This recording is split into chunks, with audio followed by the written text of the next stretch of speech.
ओम श्री सीतारामचंद्राभ्यां नमः। श्रीमद् वाल्मीकि रामायण अयोध्या कांडम त्रिषष्टितमः सर्गः यानी सर्ग 63। इस सर्ग में राजा दशरथ का शोक और उनका कौसल्या से अपने द्वारा मुनि कुमार के मारे जाने का प्रसंग सुनाना। प्रतिबुद्धो मुहूर्तेन शोकोपहत चेतनः अथ राजा दशरथः स चिंतामभ्यपद्यत। राजा दशरथ 2 ही घड़ी के बाद फिर जाग उठे। उस समय उनका हृदय शोक से व्याकुल हो रहा था। वे मन ही मन चिंता करने लगे। राम लक्ष्मणयोश्चैव विवासाद वासवोपमम् आपेदे उपसर्गस्तं तमः सूर्यमिवासुरम्। श्री राम और लक्ष्मण के वन में चले जाने से इन इंद्रतुल्य तेजस्वी महाराज दशरथ को शोक ने उसी प्रकार धर दबाया था जैसे राहु का अंधकार सूर्य को ढक देता है। सभार्ये ही गते रामे कौसल्यां कौसलेश्वरः विवक्षुर्सिता पांगी स्मृत्वा दुष्कृतमात्मनः। पत्नी सहित श्री राम के वन में चले जाने पर कौशल नरेश दशरथ ने अपने पुरातन पाप का स्मरण करके कजरारे नेत्रों वाली कौसल्या से कहने का विचार किया। स राजा रजनीं षष्ठीं रामे प्रव्राजिते वनम् अर्धरात्रे दशरथः सो स्मरद दुष्कृतं कृतम्। उस समय श्री रामचंद्र जी को वन में गए 6ठी रात बीत रही थी। जब आधी रात हुई तब राजा दशरथ को उस पहले के किए हुए दुष्कर्म का स्मरण हुआ। स राजा पुत्र शोकार्तः स्मृत्वा दुष्कृतमात्मनः कौसल्यां पुत्र शोकार्ता मिदं वचनं ब्रवीत। पुत्र शोक से पीड़ित हुए महाराज ने अपने उस दुष्कर्म को याद करके पुत्र शोक से व्याकुल हुई कौसल्या से इस प्रकार कहना आरंभ किया। यदा चरति कल्याणी शुभं वा यदि वा शुभम तदेव लभते भद्रे कर्ता कर्मजमात्मनः।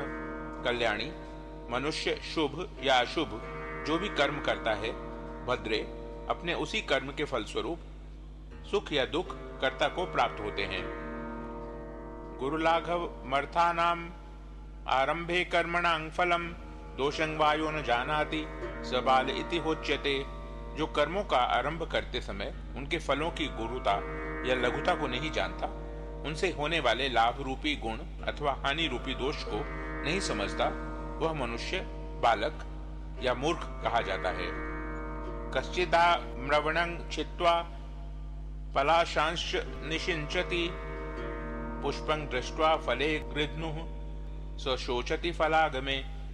कोई मनुष्य पलाश का सुंदर फूल देखकर मन ही मन यह अनुमान करके कि इसका फल और भी मनोहर तथा सुस्वादु होगा, फल की अभिलाषा से आम के बगीचों को काटकर वहां पलाश के पौधे लगाता और सींचता है। वह फल लगने के समय पश्चाताप करता है क्योंकि उससे अपनी आशा के अनुरूप फल वह नहीं पाता है। अविज्ञाय फलं यो हि कर्मं त्वेवानुधावति स शोचेत फल वेलायां यथा किंशुक सेचकः। जो क्रियमाण कर्म के फल का ज्ञान या विचार न करके केवल कर्म की ओर ही दौड़ता है, उसे उसका फल मिलने के समय उसी तरह शोक होता है जैसा कि आम काटकर पलाश सींचने वाले को हुआ करता है। सोहमाब्रवणं छित्त्वा पलाशांश्च न्यषेचयम् रामं फलागमे त्वक्त्या पश्चाच्छोचामि दुर्मति। मैंने भी आम का वन काटकर पलाशों को ही सींचा है। इस कर्म के फल की प्राप्ति के समय अब श्री राम को खोकर मैं पश्चाताप कर रहा हूँ। मेरी बुद्धि कैसी खोटी है। लब्ध शब्देन कौसल्ये कुमारेण धनुष्पता कुमारः शब्द वेदिति मया पापमिदं कृतम्। कौसल्ये, पिता के जीवन काल में जब मैं केवल राजकुमार था, एक अच्छे धनुर्धर के रूप में मेरी ख्याति फैल गई थी। सब लोग यही कहते थे कि राजकुमार दशरथ शब्द वेदी बाण चलाना जानते हैं। इसी ख्याति में पढ़कर मैंने यह एक पाप कर डाला था जिसे अभी बताऊंगा। तदिदं मेनु संप्राप्तं देवी दुःखं स्वयं कृतं सम्मोहादिह बालेन यथा स्याद भक्षितं विषम। देवी, उस अपने ही किए हुए कुकर्म का फल मुझे इस महान दुख के रूप में प्राप्त हुआ है, जैसे कोई बालक अज्ञानवश विष खा ले तो उसे भी वह विष मार ही डालता है। उसी प्रकार मोह या अज्ञानवश किए हुए दुष्कर्म का फल भी यहाँ मुझे भोगना पड़ रहा है। यथान्यः पुरुषः कश्चित् पलाशैर्मोहितो भवेत् एवं मयाप्य विज्ञातं शब्दवेद्यमिदं फलम्। जैसे दूसरा कोई गंवार मनुष्य पलाश के फूलों पर ही मोहित हो उसके कड़वे फल को नहीं जानता, उसी प्रकार मैं भी शब्द वेदी बाण विद्या की प्रशंसा सुनकर उस पर लट्टू हो गया। उसके द्वारा ऐसा क्रूरतापूर्ण पाप कर्म बन सकता है और ऐसा भयंकर फल प्राप्त हो सकता है, इसका ज्ञान मुझे नहीं हुआ। दिव्य नूढ़ा तुम भवो युवराजो भवाम्यहम ततः प्रावृद्धनुप्राप्ता मम काम विवर्धिनी। देवी, तुम्हारा विवाह नहीं हुआ था और मैं अभी युवराज ही था। उन्हीं दिनों की बात है, मेरी काम भावना को बढ़ाने वाली वर्षा ऋतु आई। अपास्य ही रसान भौमांग स्तप्त्वा व जगदंशुभिः परेता चरितांग भीमांग रविराचरते दिशम। सूर्यदेव पृथ्वी के रसों को सुखाकर और जगत को अपनी किरणों से भली भांति संतप्त करके, जिसमें यमलोकवर्ती प्रेत विचरा करते हैं, उस भयंकर दक्षिण दिशा में संचरण करते थे। उष्णमंतर दधे सद्यः स्निग्धा ददृशिरे घनाः ततो जहृशिरे सर्वे वेगसारंग बर्हिनः। सब ओर सजल मेघ दृष्टिगोचर होने लगे और गर्मी तत्काल शांत हो गई। इससे समस्त मेढकों, चातकों और मयूरों में हर्ष छा गया। क्लिन्न पक्षोत्तराः स्नाताः कृच्छ्रादिव पतत्रिणः वृष्टिवाता वधूता ग्रान पादपान विपेदिरे। पक्षियों की पाखें ऊपर से भीग गई थीं। वे नहा उठे थे और बड़ी कठिनाई से उन वृक्षों तक पहुंच पाते थे जिनकी डालियों के अग्रभाग वर्षा और वायु के झोंकों से झूम रहे थे। पतितेनांभ साच्छन्नः पतमानेन चास्कृत आबभो मत सारंगस्तोयरा शिरिवाचलः। गिरे हुए बारंबार गिरते हुए जल से आच्छादित हुआ मतवाला हाथी तरंग रहित प्रशांत समुद्र तथा भीगे पर्वत के समान प्रतीत होता था।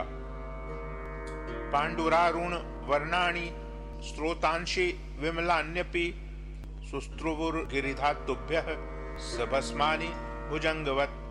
पर्वतों से गिरने वाले स्रोत या झरने निर्मल होने पर भी पर्वतीय धातुओं के संपर्क से श्वेत, लाल और भस्म युक्त होकर सर्पों की भांति कुटिल गति से बह रहे थे। तस्मिन्नति सुखे काले धनुष्मानिषुमान रथी व्यायाम कृत संकल्पः सरयुवन वगांग नदीम। वर्षा ऋतु के उस अत्यंत सुखद सुहावने समय में मैं धनुष बाण लेकर रथ पर सवार हो शिकार खेलने के लिए सरयू नदी के तट पर गया। निपाने महिषं रात्रो गजं वाभ्यागतं मृगम अन्यद वा श्वापदं किंचित जिघांशुर्जितेन्द्रियः। मेरी इंद्रियां मेरे वश में नहीं थी। मैंने सोचा था कि पानी पीने की घाट पर रात के समय जब कोई उपद्रवकारी भैंसा, मतवाला हाथी अथवा सिंह, व्याघ्र आदि दूसरा कोई हिंसक जंतु आवेगा तो उसे मारूंगा। अथांधकारे त्वश्नौषं जले कुंभस्य पूर्यतः अचक्षुर्विषये घोषं वारणस्येव नर्दतः। उस समय वहां सब ओर अंधकार छा रहा था। मुझे अकस्मात पानी में घड़ा भरने की आवाज सुनाई पड़ी। मेरी दृष्टि तो वहां तक पहुंचती नहीं थी, किंतु वह आवाज मुझे हाथी के पानी पीते समय होने वाले शब्द के समान जान पड़ी। ततोहं शरमुद्धृत्य दीप्तमाशी विशोपमं शब्दं प्रति गज प्रेप्सुर विलक्षम पातयम। तब मैंने यह समझकर कि हाथी ही अपने सूंड में पानी खींच रहा होगा, अतः वही मेरे बाण का निशाना बनेगा, तरकस से एक तीर निकाला और उस शब्द को लक्ष्य करके चला दिया। वह दीप्तिमान बाण विषधर सर्प के समान भयंकर था। अमुच्चंग निशितंग बाण महमाशी विशोपमं तत्र वागु शशि व्यक्ता प्रादुरासीद मनोकसः हा हेति पततस्तोये बाणाद व्यथित मर्मणः तस्मिन् पतिते भूमो वागभूत तत्र मानुषी। वह उषा काल की वेला थी। विषैले सर्प के सदृश वह उस तीखे बाण को मैंने जो ही छोड़ा त्यों ही वहां पानी में गिरते हुए किसी वनवासी का हाहाकार मुझे स्पष्ट रूप से सुनाई दिया। मेरे बाण से उसके मर्म में बड़ी पीड़ा हो रही थी। उस पुरुष के धराशायी हो जाने पर वहां यह मानव वाणी प्रकट हुई सुनाई देने लगी। कथमस्म द्विधे शस्त्रं निपतेच्च तपस्विनी प्रविविक्तांग नदीं रात्रा उदाहारोहमागतः। आह, मेरे जैसे तपस्वी पर शस्त्र का प्रहार कैसे संभव हुआ? मैं तो नदी के इस एकांत तट पर रात में पानी लेने के लिए आया था। इषुणाभिहतः केन कस्य वाप कृतं मया ऋषेर्हि न्यस्तदण्डस्य वने वन्येन जीवतः। कथं नु शस्त्रेण वधो मद्विधस्य विधीयते जटाभारधरस्यैव वल्कलाजिनवाससः। को वधेन ममार्थिस्तात् किं वास्यापकृतं मया एवं निष्फलमारब्धं केवलानर्थ संहितम्। किसने मुझे बाण मारा है? मैंने किसका क्या बिगाड़ा था? मैं तो सभी जीवों को पीड़ा देने की वृत्ति का त्याग करके ऋषि जीवन बिताता था। वन में रहकर जंगली फल मूलों से ही जीविका चलाता था। मुझ जैसे निरपराध मनुष्य का शस्त्र से वध क्यों किया जा रहा है? मैं वल्कल और मृगचर्म पहनने वाला जटाधारी तपस्वी हूँ। मेरा वध करने में किसने अपना क्या लाभ सोचा होगा? मैंने मारने वाले का क्या अपराध किया था? मेरी हत्या का प्रयत्न व्यर्थ ही किया गया है। इसमें किसी को कुछ लाभ नहीं होगा, केवल अनर्थ ही हाथ लगेगा। न क्वचित साधु मन्येत यथैव गुरुतल्पगम नैमं तथानुशोचामि जीवितक्षयमात्मनः। मातरं पितरं चोभा वनुशोचामि मद्वधे तदेतन्मिथुनं वृद्धं चिरकालभृतं मया। मयि पंचत्वमापन्ने कां वृत्तिं वर्तयिष्यति वृद्धौ च माता पितरा वहं चैकेषुणा हतः। केन स्म निहताः सर्वे सुबालेनाकृतात्मना। इस हत्यारे को संसार में कहीं भी कोई उसी तरह अच्छा नहीं समझेगा जैसे गुरु पत्नी गामी को। मुझे अपने इस जीवन के नष्ट होने की उतनी चिंता नहीं है। मेरे मारे जाने से मेरे माता पिता को जो कष्ट होगा उसी के लिए मुझे बारंबार शोक हो रहा है। मैंने इन दोनों वृद्धों का बहुत समय से पालन पोषण किया है। अब मेरे शरीर के न रहने पर ये किस प्रकार जीवन निर्वाह करेंगे? घातक ने एक ही बाण से मुझे और मेरे बूढ़े माता पिता को भी मौत के मुख में डाल दिया। किस विवेकहीन और अजितेंद्रिय पुरुष ने हम सब लोगों का एक साथ ही वध कर डाला। तां गिरं करुणं श्रुत्वा मम धर्मानुकांक्षिणः कराभ्यां सशरं चापं व्यथितस्यापतद भुवि। ये करुणा भरे वचन सुनकर मेरे मन में बड़ी व्यथा हुई। कहाँ तो मैं धर्म की अभिलाषा रखने वाला था और कहाँ यह अधर्म का कार्य बन गया। उस समय मेरे हाथों से धनुष और बाण छूटकर पृथ्वी पर गिर पड़े। तस्याहं करुणं श्रुत्वा ऋषैर्विलपतो निशि संभ्रांतं शोक वेगेन वृषमांसं विचेतनः। रात में विलाप करते हुए ऋषि का वह करुण वचन सुनकर मैं शोक के वेग से घबरा उठा।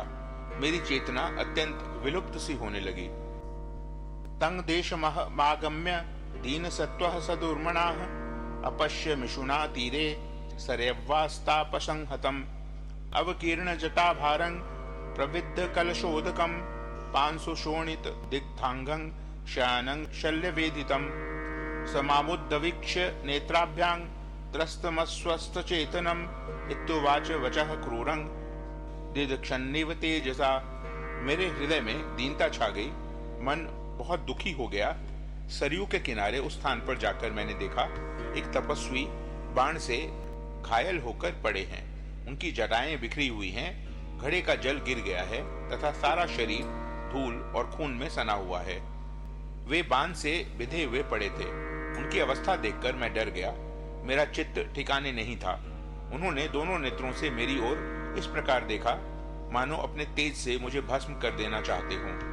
वे कठोर वाणी में यूं बोले, किं तवापकृतं राजन वने निवसता मया जिहिर्षुरंभो गुरुवर्थं यदहं ताड़ितस्त्वया। राजन, वन में रहते हुए मैंने तुम्हारा कौन सा अपराध किया था जिससे तुमने मुझे बाण मारा? मैं तो माता पिता के लिए पानी लेने की इच्छा से यहाँ आया था। एकेन खलु बाणेन मर्मण्यभिहते मयि द्वाबंधो निहतो वृद्धो माता जनयिता च मे। तुमने एक ही बाण से मेरा मर्म विदीर्ण करके मेरे दोनों अंधे और बूढ़े माता पिता को भी मार डाला। तो नूनं दुर्बला बंधो मत प्रतीक्षो पिपासितो चिरमाशांग कृतांग कष्टांग तृष्णांग संधारयिष्यतः। वे दोनों बहुत दुबले और अंधे हैं, निश्चय ही प्यास से पीड़ित होकर वे मेरी प्रतीक्षा में बैठे होंगे। वे देर तक मेरे आगमन की आशा लगाए दुखदायिनी प्यास लिए बाट जोहते होंगे। न नूनं तपसो वास्ति फल योगः श्रुतस्य वा पिता यन्मांग न जानीते शयानं पतितं भुवि। अवश्य ही मेरी तपस्या अथवा शास्त्र ज्ञान का कोई फल यहाँ प्रकट नहीं हो रहा है, क्योंकि पिताजी को यह नहीं मालूम है कि मैं पृथ्वी पर गिरकर मृत्युशैया पर पड़ा हुआ हूँ। जानन्नपि च किं कुर्याद शक्तश्चा परिक्रमः विद्यमान विवाशक्त स्त्रातुमन्यो नगो नगम। यदि जान भी लें तो क्या कर सकते हैं, क्योंकि असमर्थ हैं और चल फिर भी नहीं सकते हैं। जैसे वायु आदि के द्वारा तोड़े जाते हुए वृक्ष को कोई दूसरा वृक्ष नहीं बचा सकता, उसी प्रकार मेरे पिता भी मेरी रक्षा नहीं कर सकते। पितस्त्वमेव मे गत्वा शीघ्रमाचक्ष्व राघव न त्वाम नुदहेत क्रुद्धो वनमग्निरिवेधितः। अतः रघुकुल नरेश, अब तुम ही जाकर शीघ्र ही मेरे पिता को यह समाचार सुना दो। यदि स्वयं कह दोगे तो जैसे प्रज्वलित अग्नि समूचे वन को जला डालती है, उस प्रकार वे क्रोध में भरकर तुमको भस्म नहीं करेंगे। इयमेक पदी राजन यतो मे पुतुराश्रमः तं प्रसादे गत्वा त्वं नत्वा संकुपितः शपेत। राजन, यह पगडंडी उधर ही गई है जहां मेरे पिता का आश्रम है। तुम जाकर उन्हें प्रसन्न करो, जिससे वे कुपित होकर तुम्हें शाप न दें। विशल्यं कुरुमांग राजन मर्म में निशितः शरः रुणद्धि मृदु सोत्सेधं तीरमंबूरयो यथा। राजन, मेरे शरीर से इस बाण को निकाल दो। यह तीखा बाण मेरे मर्म स्थान को उसी प्रकार पीड़ा दे रहा है जैसे नदी के जल का वेग उसके कोमल बालुका में ऊंचे तट को छिन्न भिन्न कर देता है। सशल्यः क्लिश्यते प्राणैर विशल्यो विनिशिष्यति इति माम विशश्चिन्ता तस्य शल्यापकर्षणे। दुखितस्य च दीनस्य मम शोकातुरस्य च लक्ष्यामास स ऋषि चिंतां मुनिसुतस्तदा। मुनि कुमार की यह बात सुनकर मेरे मन में यह चिंता समाई कि यदि बाण नहीं निकालता हूँ तो इन्हें क्लेश होता है, और निकाल देता हूँ तो वे अभी प्राणों से भी हाथ धो बैठते हैं। इस प्रकार बाण को निकालने के विषय में मुझ दीन दुखी और शोकाकुल दशरथ की इस चिंता को उस समय मुनि कुमार ने लक्ष्य किया। ताप्यमानं समां कृच्छ्रा दुवाच परमार्थविद सीदमान विवृत्तांगो चेष्टमानो गतः क्षयम् संस्तभ्य शोकं धैर्येण स्थिरचित्तो भवाम्यहम्।